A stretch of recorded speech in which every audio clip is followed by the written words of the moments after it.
Verán ustedes, se estima que aproximadamente unas 300.000 personas sufren artritis reumatoide en nuestro país, en España, según datos del último estudio EPISER, precisamente de la Sociedad Española de Reumatología.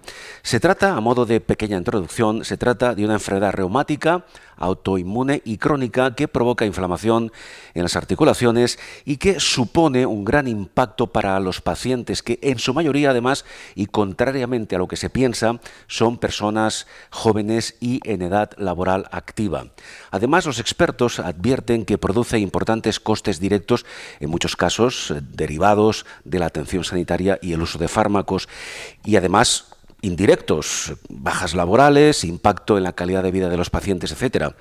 Estamos aquí en Vigo, precisamente en el transcurso, en el segundo día de este 12º simposio de artritis reumatoide, desde el cual se insiste en la necesidad de mejorar el diagnóstico precoz, que será uno de los temas que ahora comentaremos con nuestro invitado, a quien presentamos en un instante, porque precisamente el diagnóstico precoz ha demostrado que cuanto antes se comienza el tratamiento, más posibilidades existen de que la enfermedad se controle y que el paciente pueda llevar un ritmo de vida, pueda llevar una vida plena, absolutamente de calidad y que no afecte en su actividad cotidiana. Vamos a hablar con el doctor Alejandro Balsa.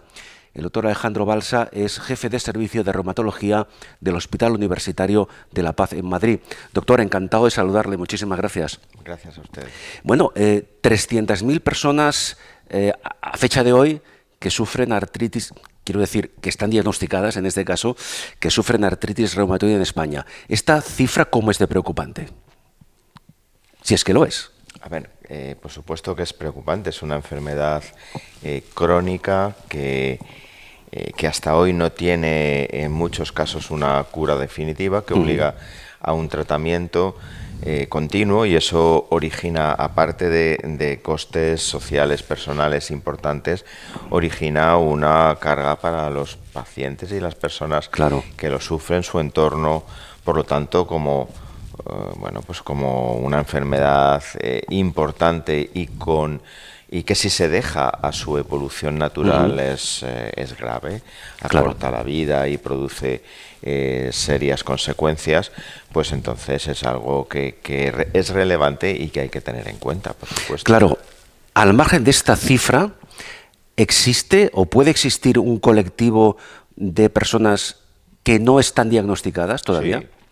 Sí, ese es uno de los retos que tenemos. Hombre, yo creo que evidentemente la calidad de la sanidad en nuestro país es alta. Podemos decir que somos afortunados de vivir en el primer mundo en ese aspecto. Y bueno, podemos decir que el porcentaje, la frecuencia no debe ser muy alta, y cada vez menos. Claro, vamos a ir comentando algunos aspectos interesantes por una parte, para concienciar a las personas que van a vernos luego de todo lo que por su parte se puede hacer, es decir, la implicación del paciente respecto a su patología, y sobre todo para divulgar, para que todo el mundo sea consciente, por ejemplo, de que esta enfermedad, y es un dato curioso, y lo he apuntado antes, y que en algunos casos la percepción que tenemos es errónea, asociamos, o muchas personas asocian la artritis reumatoide a gente mayor, a gente de tercera edad, y parece que no es así. No es así. Digamos que el problema del aparato locomotor, el problema reumático que aparece en las personas más mayores, son los problemas degenerativos, el desgaste, la artrosis generalmente. Eso es algo dentro, digamos, de la evolución natural de la persona, pero por supuesto no tiene nada que ver con esta patología. De hecho, la artritis reumatoide la pueden tener desde los niños muy jóvenes, jóvenes, adolescentes, pero tiene usted razón que la edad más frecuente es la edad media de la vida, ¿no? Son personas ya maduras en su plenitud, por así decir. Sí. Pero también es cierto que también hay subgrupo que puede aparecer en personas mayores, O sea que aunque puede afectar a todos los años de la vida. El pico es el núcleo, lo que se ha comentado. Se ajusta a esta franja de edad. Claro, la artritis reumatoide, doctor Balsa, pregunto, no es más, entre comillas, que una de las 200 enfermedades reumáticas que existen, ¿no? Efectivamente. Claro. En general, entiendo que globalmente hablando, a fecha de hoy no se conocen las causas no solamente de la artritis reumatoide, sino de las enfermedades reumáticas en general. No se conocen las causas que las producen, ¿no? Bueno, conocemos bastantes cosas. ¿Sí? Tiene que tener una base genética. Ajá. O sea, no padece o no puede padecer la artritis reumatoide de todo el mundo. Es necesario una base genética. Que hasta ahora hay pues 30, 60 genes conocidos, algunos de ellos muy importantes y otros, digamos, accesorios o auxiliares. Sí. Y además es necesario una susceptibilidad del individuo, que llamémosle en sexo, porque es más frecuente en mujeres, claro. Y luego factores externos. Y los factores externos está el tabaco, está la obesidad, claro. está... Claro, lo que serían factores de riesgo, Eso es. Que ahora los comentaremos. En todo caso, doctor Balsa, cualquier persona, digámoslo así, puede sufrir una artritis reumatoide siempre que tenga esa base genética. Sí. Si no es así, es improbable que sufra esta patología, o esos agentes externos de los que ahora hablaremos también pueden provocar la aparición de la base genética en todas las enfermedades es, incluso le estoy hablando del cáncer, le estoy hablando de los infartos, le estoy hablando de los problemas de pulmón. Claro. La base genética es algo importante porque nos da susceptibilidad o no a padecer cualquier tipo de enfermedad, le digo, desde el Alzheimer hasta la gota, por ejemplo. Y a esa base genética se tienen que añadir características personales. Esa susceptibilidad que tiene la persona, que lo da el sistema inmunológico, más luego factores externos que actúan como desencadenantes. ¿Se conoce cuál es la importancia o la incidencia que pueden tener esos factores externos que podrían ser, por ejemplo, el tabaco, uno de ellos, ¿no? Sí, se sabe. Son factores importantes porque es el tabaco, es la obesidad, son infecciones crónicas, se han descrito infecciones sobre todo gingivales porque bueno, pues la periodontitis se asocia con una serie de alteraciones similares a lo que puede producir la artritis reumatoide, enfermedades de pulmón, todo lo que es la flora intestinal, lo que se llama la microbiota intestinal tiene también un papel, o sea, digamos que el inicio es complejo, son distintos factores los que van jugando un papel, van cada uno de ellos proporcionando un riesgo que se va sumando hasta que llega a un umbral. Claro, en ese caso entiendo que esos factores que pueden determinar en un futuro la aparición de artritis reumatoide, que son múltiples, como usted acaba de comentar, ¿hasta qué punto dificultan el diagnóstico? No lo dificultan. ¿No lo dificultan? No, porque son factores, como le digo, externos a lo que son las molestias articulares o la inflamación. El tabaquismo no es algo que luego, si aparece una lesión articular, le vaya a influir, va a influir en el pronóstico, pero no van a influir en los síntomas o en el diagnóstico. Claro, y hablando de diagnóstico, ¿qué importancia tiene y si es factible en la práctica llegar a un diagnóstico precoz, que parece que es una de las claves? Absolutamente, pero eso es un principio en general en la medicina. Sí, claro. Cuanto antes se diagnostica un cáncer mejor, cuanto antes se diagnostica una neumonía va a ir o un infarto o un accidente cerebrovascular, ¿no? Pero en la artritis reumatoide estamos hablando de una enfermedad crónica, no es una neumonía que se trata y se acaba, ¿no? Estamos hablando de una enfermedad que va a durar para toda la vida y que, dejado a su evolución natural, produce un dolor, deformidades y una discapacidad e incluso acelera la muerte. Entonces, todo lo que sea diagnóstico precoz va a producir una disminución de la carga inflamatoria que a la larga va a tener consecuencias muy importantes y muy beneficiosas. Durante el recorrido, la progresión de esta enfermedad crónica, que es la artritis reumatoide, se produce inflamación y se produce destrucción articular. Sí, es una de las Este proceso, entre otras, que usted nos comenta ahora, por favor, este proceso es irremediable, es decir, no hay forma humana de detenerlo. Perdón, igual. La inflamación no controlada da lugar a una destrucción articular que es irreversible. La inflamación controlada evita ese daño articular y evita todas las consecuencias que tiene esta enfermedad a largo plazo. Evita el daño articular, pero no evita la farmacología, pregunto, que tenemos hasta este momento, no evita la progresión. No, nosotros los reumatólogos tenemos un concepto para esta situación que es la remisión. Nosotros no hablamos de curación. Se cura un dolor de muelas o una infección porque se le trata con antibióticos 10 días o una infección de orina. Y luego desaparece. Y luego se suspende el tratamiento. Nosotros tenemos que seguir con el tratamiento aunque el paciente esté bien durante un periodo prolongado. Porque aunque el paciente no tenga síntomas, su sistema inmunológico, que es lo que produce esta enfermedad, hemos hablado que era una enfermedad de origen autoinmune. Bueno, pues el sistema inmunológico por debajo está todavía con esa llamémosle actividad y esa hiperrespuesta contra partes de uno mismo, en este caso articulaciones. Pero que quiero recordar y quiero reseñar que la artritis reumatoide no solo afecta a las articulaciones, que puede afectar al pulmón, que puede afectar al corazón, que puede afectar a las arterias, puede afectar a la piel. ¿Pero eso ya en fases más avanzadas o ya desde el principio? Bueno, desde el principio va afectando, desde el principio.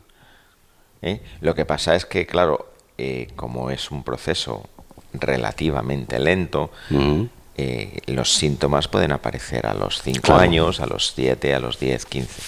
Por tanto, llegados a este punto, doctor Balsa, la artritis reumatoide, antes lo apuntábamos también, es una patología, en muchos casos, altamente incapacitante, ¿verdad? Y sobre todo, no se trata. Sí, y sobre todo, como decíamos, en esta franja de edad en la cual la persona acostumbra a ser una persona activa, ¿no? No, por supuesto, no acostumbra, es una persona activa. Es una persona activa. Bien, la importancia del control de la artritis reumatoide. ¿Qué parámetros se utilizan para controlar esta patología? A ver, nosotros utilizamos tratamiento. Lo que pasa es que es un tratamiento, digamos, que tiene distintas partes. Hay un tratamiento no farmacológico y un tratamiento farmacológico. Dentro del tratamiento no farmacológico está el control de los factores de riesgo.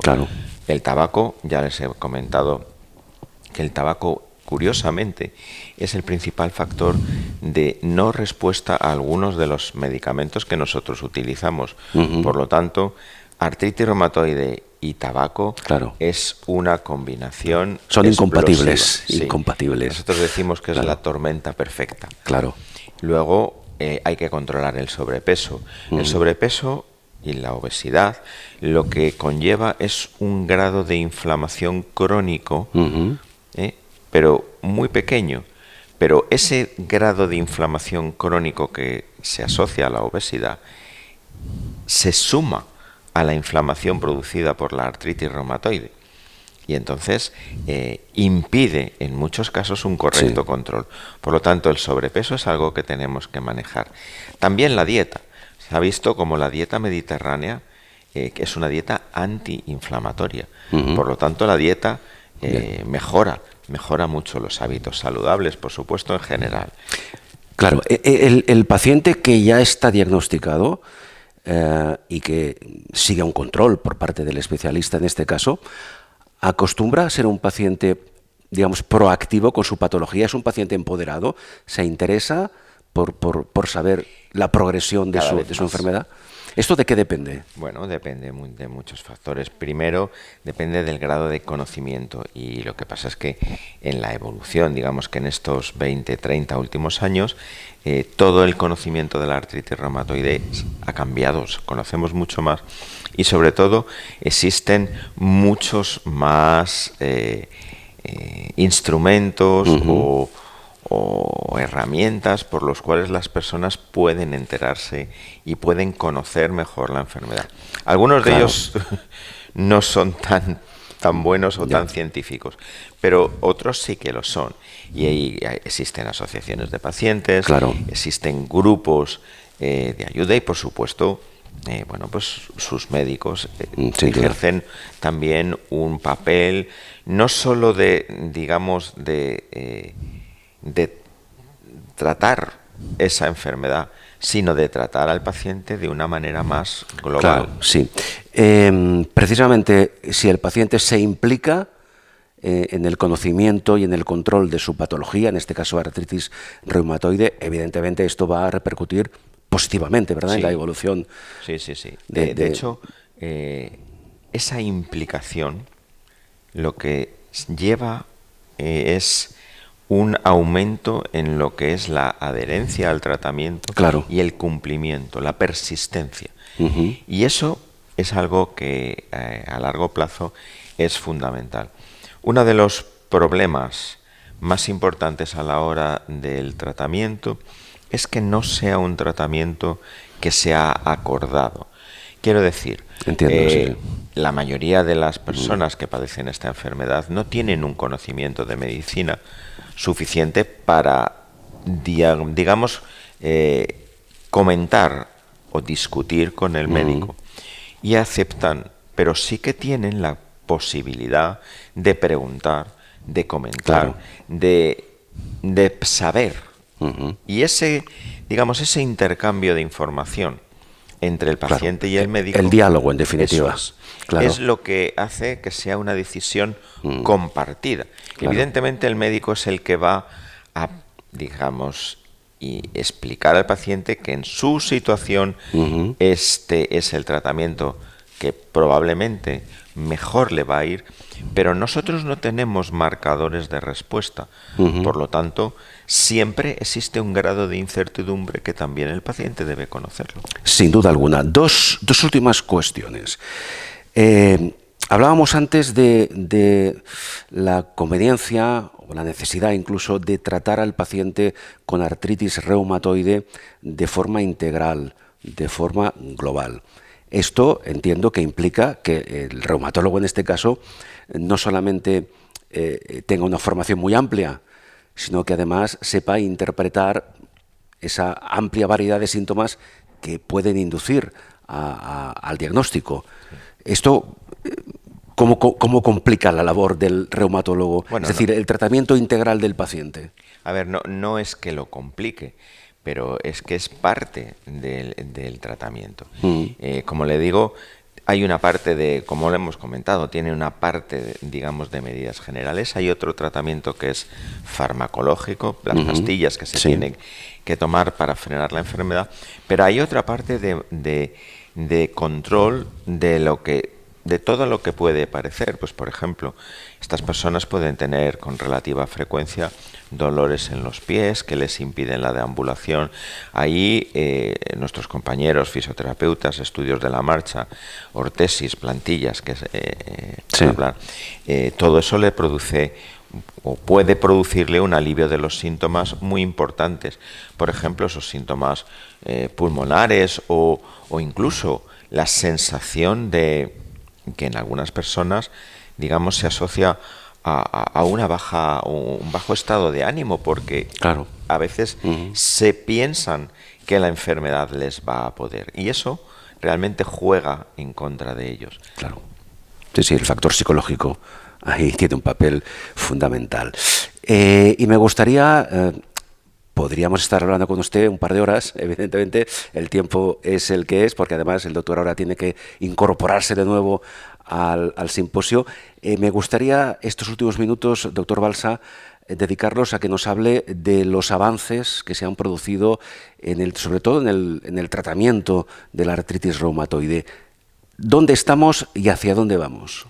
Bueno, el avance que se ha producido es inmenso, ¿no? Nosotros hace 20 años apenas disponíamos de recursos farmacéuticos eficaces, y en la actualidad disponemos de un arsenal terapéutico importante. Podemos manejar 13, 14 medicamentos, o algunas veces un poco más, que pueden servir para el paciente en determinadas ocasiones. Y además hemos sido capaces de establecer unas guías, unas recomendaciones para que dependiendo del escalón, de la situación en que está el paciente, podemos dar unos u otros. Sí. Y luego, además, hemos sido capaces de compartimentalizar, quiero decir, dependiendo de qué síntoma o qué signo o qué aparato es el que está más comprometido, no solo el articular, sino también el extraarticular, podemos dar unos tratamientos que van mejor para uno o para otro. Hay tratamientos que son intravenosos, hay tratamientos que son subcutáneos, hay tratamientos que son orales, tratamientos que se dan todos los días o una vez al mes. Digamos que hemos conseguido, en esto la industria, por supuesto, farmacéutica tiene un papel importantísimo, sí, pero hemos conseguido disponer los reumatólogos de una amplia gama de tratamientos indicado para prácticamente todas las situaciones que puede tener un paciente con artritis reumatoide. Y todo esto, doctor Balsas, ¿se recoge en estas guías de práctica clínica? Sí. Bien, estas guías de práctica clínica son, valga la redundancia, de aplicación práctica para todos los reumatólogos. Sí, claro, pero no solo para los reumatólogos. O sea, esas guías de práctica clínica tienen una parte para los médicos de atención primaria, quiero decir, la relación entre el médico reumatólogo, médico especialista y el médico de atención primaria debe ser muy, digamos, importante, debe ser fluida, sí, porque el médico de atención primaria realmente está tratando o está controlando la misma enfermedad. Entonces debe conocer cuál es su papel y qué es lo que puede aportar al cuidado de este enfermo. Por supuesto, enfermeras, por supuesto, fisioterapeutas, todo lo que son los especialistas de la salud dedicados al aparato locomotor, rehabilitadores, fisioterapeutas, incluso cirujanos ortopédicos, que en algún momento tienen que hacer procedimientos, por supuesto farmacólogos, que se van a ocupar no solo del